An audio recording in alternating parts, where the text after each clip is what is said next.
Hey everyone, it's Jade from shutupandrockon.com, and I have here with me the whole band, BITERS. How are you guys doing today? Awesome. Hello. This is Matt Gabbs. Hi, this is Ricky de Virginia. I'm fabulous. How are you? Happy to be here. Who are you? I'm Tuck. I'm Joey. So thank you guys all for sitting down with me. And I look at you guys and I feel like you should all be British. I was going to say, does everyone say that? Because I feel like you guys should be British. Until they hear me open my mouth and it sounds like ding ding ding ding ding ding ding. You almost sound a little bit British. Because my ebonics and southern accent is so fucked up where I grew up. Ebonics. That's a very good vocabulary. That's an SAT word. Yeah, well, anyways, yeah. Where I grew up, it's called ebonics. Ebonics. That's what I speak. That's the way you speak. And so tell me about you guys. I read that you started doing all this in about 2010. Yeah, about 2010 is when we started. Joey's the only original member. It's been crazy. So Ricky just joined the band a couple months ago. He's from Nashville. I'm moving to Nashville. Oh, really? Everybody's moving to Nashville. Everyone is moving. Ricky joined the Nashville. Our other bass player, he just was always jerking off in the bathroom and getting dick pics sent from his girlfriend. He didn't want to be on tour. He wanted to be at home with her all the time. Ridiculous. And then Pretty Ricky stepped up right there, and he's been great. How's it been? It's been fabulous. It's been good. I mean, I've known the guys since they pretty much started the band, and I played on a different label. We played on the same label together, and I was in a different band called The Booze. And so we toured around a lot together, and so known him for a while, and really just kind of asked for help, to do a tour and do some shows. He's lying. And Because one time, no, you're lying. One time, his old band and our band did a tour together in one van. There was like 12 dudes, and one person named PJ Curtis, he slept in the wheel well, and he didn't have any money, and he was like hard-headed as fuck, and he would eat hot sauce packets, and we would try to buy him a burrito or some shit, and he goes, I'm not gonna eat that. I'm like, we bought it for you. It's just gonna sit here. You're gonna be a stupid motherfucker and not eat it. And he would sit there and starve himself. Is my line? no, it's true. Yeah, Okay. it's true. Then I called Curbs Ricky. my appetite, Yeah. man. Ricky's like a big player in the Nashville music scene, and so I called him and I was like, "Hey man, I need like a really solid bass player. I have 3 weeks to fill in for like a 20-day tour." I said, "Do you know anybody?" Because he's a guitar player. And then he goes, "I'll think of some people." And then about 2 hours later, he goes, "Actually, I just quit my band. I think I can do it." Yeah, honestly, yeah. I'm really, moving to Nashville kind of inspired me not to be just one type of musician and not just a guitar player and just try to be an overall musician, because that's the way to get gigs, and I wouldn't be sitting here right now if I was just a guitar player. So moving to Nashville, and its music community is so diverse, yeah, and it's really definitely tight-knit, but there's really such incredible talent there that it's definitely really inspiring, but it also can be a little discouraging at the same time, because there's so many great players that can play I everything. just got home from Nashville Oh, really? on Monday. We'll Oh, talk okay. about this later. Okay, cool. Yeah. So Yeah. you're a founding member. Yeah. Tell me about it. How'd all this start? I played in a band with his little brother. And when that band broke up, I auditioned for his old band, the Heart Attacks, and Okay. no, he said no because I didn't have enough tattoos. That's a lie. That's the real problem, though. That's not a lie. So, yeah. Then they broke up, and we formed a band called Poison Arrows, and our bass player was a heroin addict. Oh, no. So we broke that So band, that got- and we got a cease and desist for the name. So we kicked him out, got a bass player, and changed the name to Biters. And yeah, Matt. Yeah, I know. You talk. I haven't heard much from you. What's up? Yeah, I didn't join until 2009. Okay, 2009. Yeah. Damn. Okay, and you guys are signed to Earache. When did you guys get signed? I don't remember. 2 years ago. 2015. Okay. Yeah. And you guys released a whole bunch of EPs before you released your first two full-length records. Why did you guys decide to do the LPs? The vinyl, or just release? Well, we just ones. yeah. Well, because the type of band we are, there's really no labels that were signing bands like Yeah. us. Because if you're a metal band, there's the metal labels. If you're whatever, there's that. We couldn't find anybody, so we just started a label. My old manager, we started a label, and we didn't have enough money to really record full length, so we just kind of decided it'd be better to put something out like every 6 months to kind of build a buzz. And we ended up getting a lot of tours Yeah. and going to Europe without a label, making videos, doing everything. So what I found is signing to a label has been worse than when we were just on our own, because they don't do a shit.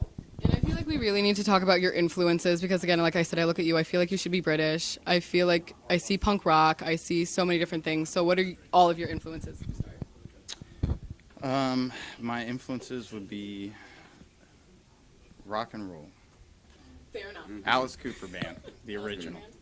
Yeah, I love a lot of British 60s and 70s rock and roll. The Faces, the Stones, Beatles, Kinks, and all that.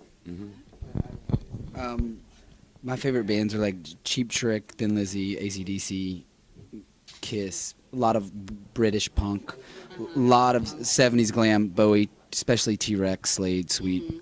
All that's my favorite stuff. I see a lot of you in that, so, and you.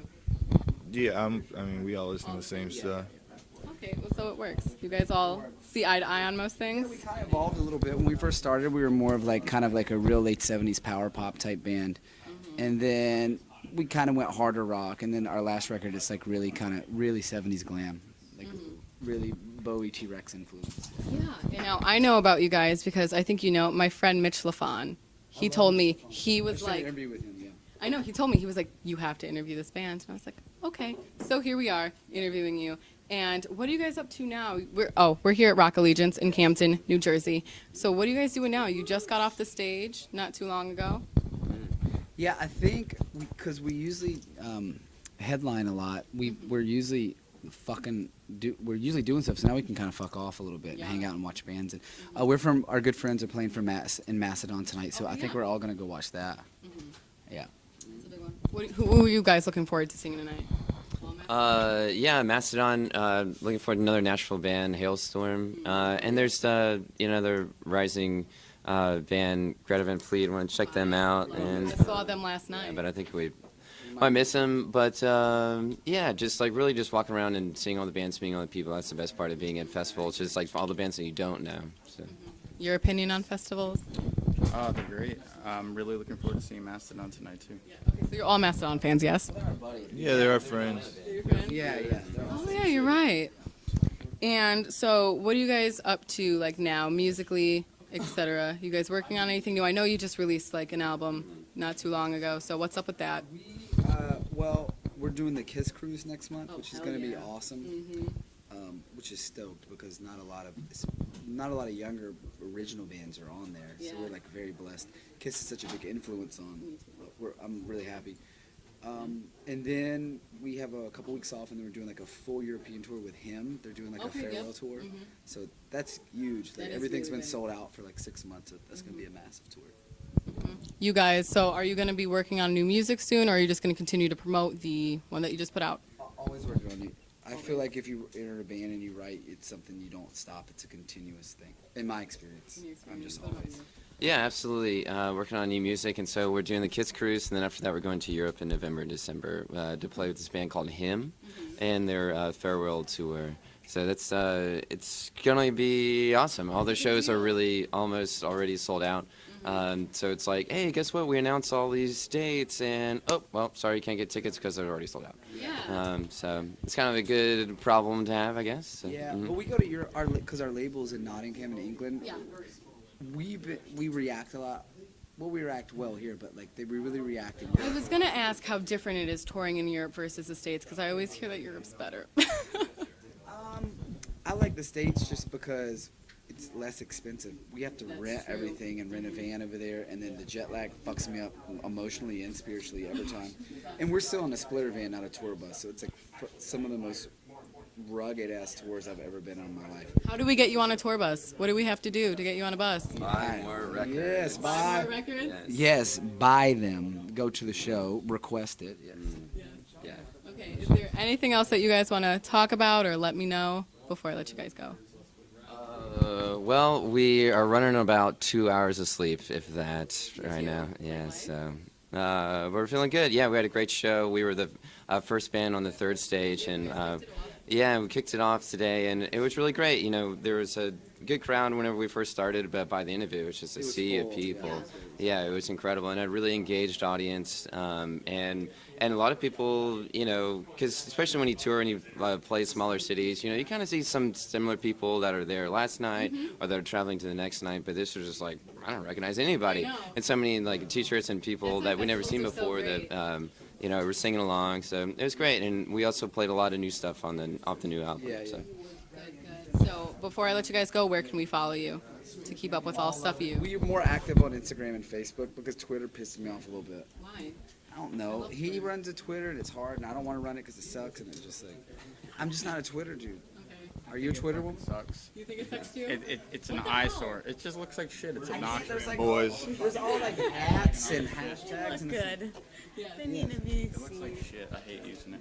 But Instagram's a lot of fun, and Facebook's always there. So. That's where you find us. Yes. Well, thank you so much. You guys are very awesome too, and I look forward to seeing you guys again when you play the States. Thank you so much. Good.